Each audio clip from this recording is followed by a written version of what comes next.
안녕하세요, 굿데이입니다. 오늘은 처음으로 나레이션을 통해 인사드립니다. 조금은 어색하고 좋은 목소리는 아니지만 오늘 영상이 여러분에게 조금이나마 도움이 되시길 바라는 마음에 올려봅니다. 요즘 날씨를 보니 이제 여름이 성큼 다가온 것 같네요. 사실 여름은 캠퍼분들에게 가장 힘든 계절이기도 합니다. 더위와 싸워야 하고 벌레와 또 싸워야 하죠. 그래서 오늘은 저와 같은 캠핑을 막 시작하는 캠리니 분들에게 여름 캠핑을 어떻게 준비해야 할지에 대해서 이야기해 볼까 합니다. 첫 번째, 여름엔 어떤 장비들을 챙겨야 하나요? 네, 여름엔 무조건 미니멀이 정답입니다. 네, 이 말은 정말 맞는 말인 것 같습니다. 폭염에는 가만히 서 있기만 해도 땀이 비오듯 쏟아지는데 감성 챙긴다고 맥시멈 캠핑 장비를 챙겨갔다간 더위를 먹기 십상입니다. 그래서 정말 최소한의 장비만을 가지고 캠핑을 가시기를 권해드립니다. 그렇다면 어떤 장비를 챙겨야 할까요? 제가 추천해 드리는 구성 조합은 만약 솔캠을 가신다면 코트 텐트와 가벼운 시타프를 추천드리고 2인 이상이라면 개방감이 좋고 바람이 잘 통하는 그리고 피칭과 철수가 매우 쉬운 텐트와 타프 조합으로 가시라고 말씀드리고 싶습니다. 타프는 여름엔 필수입니다. 타프 없이 여름 캠핑은 거의 불가능하다고 말해도 과언은 아닙니다. 나무 그늘 아래에 있다 해도 블랙 코팅된 타프로 한 번 더 이중 그늘을 만들면 훨씬 더 시원하답니다. 아직 여름을 경험해 보지 않아 타프를 어떤 종류 그리고 어떻게 치는지 모르시는 분들이 계실 것 같습니다. 타프는 보통 크게 모양에 따라서는 렉타 타프, 헥사 타프, 옥타 타프로 나눠주고 소재에 따라서는 실타프, 면타프, 일반 폴리타프로 나눠집니다. 각각의 장단점을 살펴보자면 먼저 모양에 따른 구분에서 렉타 타프의 장점은 우리가 생각하는 가장 기본적인 타프의 모양을 하고 있으며 가장 넓은 공간의 그늘을 제공해 준다는 것입니다. 단점으로는 기본적인 모양이라 아무래도 좀 개성이 없고 이쁘지 않다는 게 단점이겠네요. 헥사 타프는 저 개인적으로 타프 모양 중 가장 이쁜 형태를 가지고 있다고 봅니다. 그래서 장점은 가장 이쁘다입니다. 그리고 바람에도 가장 강한 타프입니다. 단점이라면 형태상 가장 적은 그늘의 양을 제공합니다. 또한 우중 캠핑 시 사이드에서 치고 들어오는 비로 인해 장비들이 젖을 수 있으니 주의하세요. 옥타 타프 역시도 모양에 있어서는 헥사 타프만큼이나 이쁘다고 말할 수 있습니다. 장점으로는 일단 헥사에서 언급한 단점들이 모두 커버가 됩니다.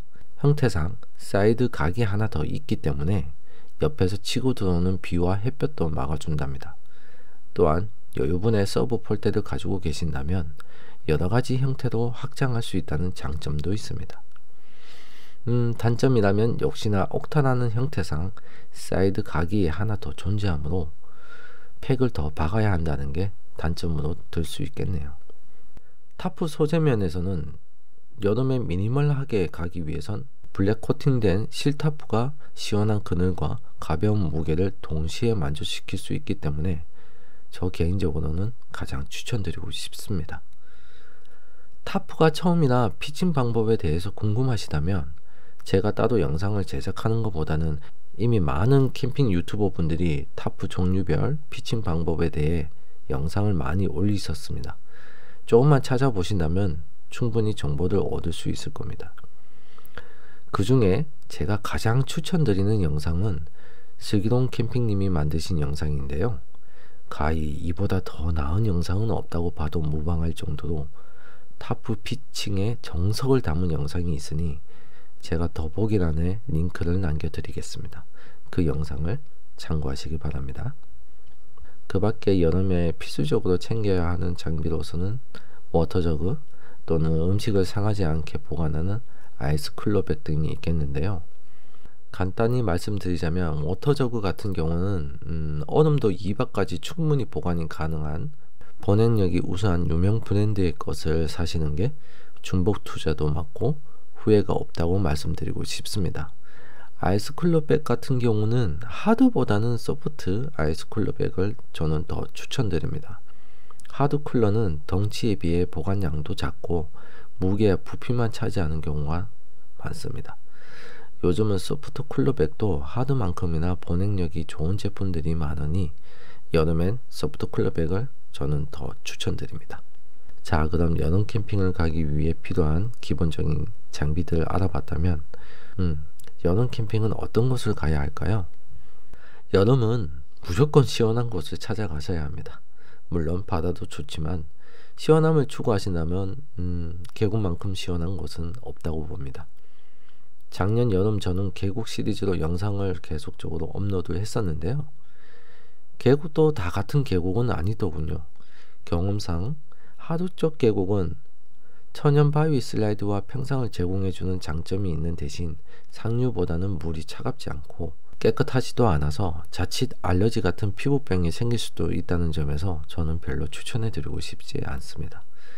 그래서 제가 추천드리고 싶은 곳은 무조건 높은 고지대에 숲과 계곡이 함께 있는 곳을 추천드리고 싶습니다. 고지대 산의 높은 곳에 위치한 캠핑장은 나무도 울창해서 시원한 그늘과 함께 가만히 있어도 마치 어디서 에어컨을 틀어놓은 것과 같은 시원한 바람이 불어옵니다. 만약 거기에 계곡까지 있다면 여름 캠핑하기에 그만한 곳은 없다고 봅니다. 그래서 이런 캠핑장들은 인기가 많기 때문에 3월부터는 미리미리 예약을 해 두셨어야 합니다. 이미 예약 전쟁이 시작되어서 8월까지는 주말 예약이 모두 예약이 찼을 가능성이 많습니다. 만약 주말 예약을 못하셨다면 평일 휴가를 쓰시더라도 평일엔 자리가 있을 가능성이 많으니 평일 휴가를 내셔서 계곡을 온전히 전세 내보는 것도 좋을 것 같습니다. 자, 그럼 여름 캠핑에서 주의해야 할 점들은 무엇이 있을까요?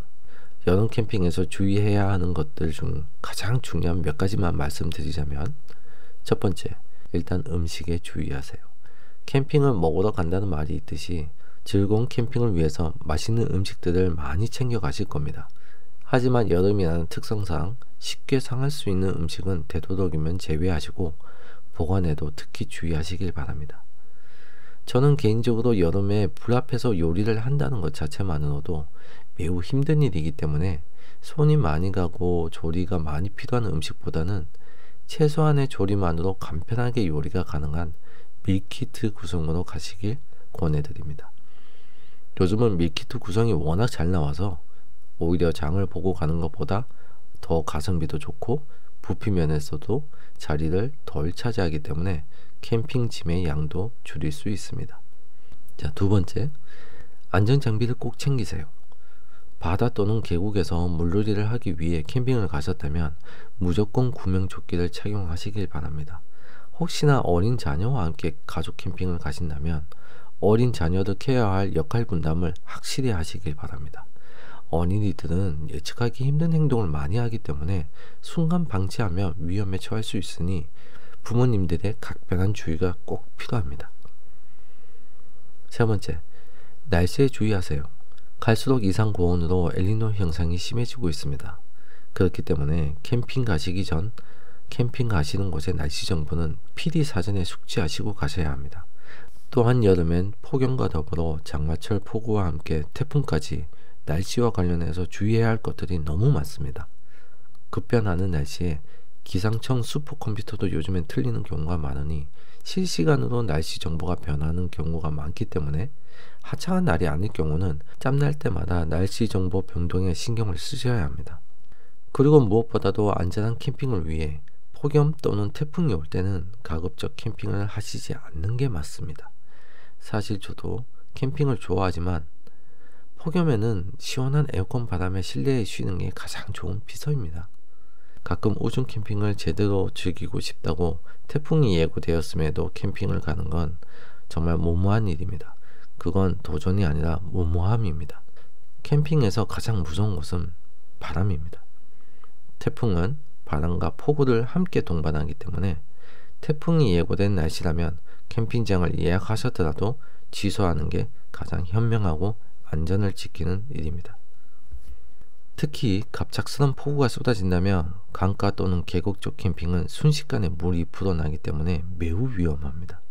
그렇기 때문에 지체 없이 철수하시는 게 가장 안전한 방법입니다. 혹시나 괜찮겠지라는 안일한 생각이 남은 생의 마지막 캠핑이 될 수도 있습니다. 첫째도 둘째도 가장 중요한 것은 안전이라는 것을 잊지 마세요. 네, 오늘 이렇게 여름을 대비해 여름 캠핑을 어떻게 준비해야 할지에 대해 간단히 말해 보았는데요. 사실 경험이 많은 캠퍼시라면 특별한 것이 없는 상식 수준의 이야기들이었습니다. 하지만 상식임에도 주의하지 않으면 곧바로 사고로 이어진다는 것을 우리는 잊지 말았으면 합니다. 또한 여름을 처음 경험하는 캠린이 분들에게 제 영상이 조금이나마 도움이 되셨기를 바랍니다. 자, 그럼 여러분 언제나 안전한 캠핑, 즐거운 캠핑 되시길 바랍니다. 지금까지 굿데이였습니다. 안녕.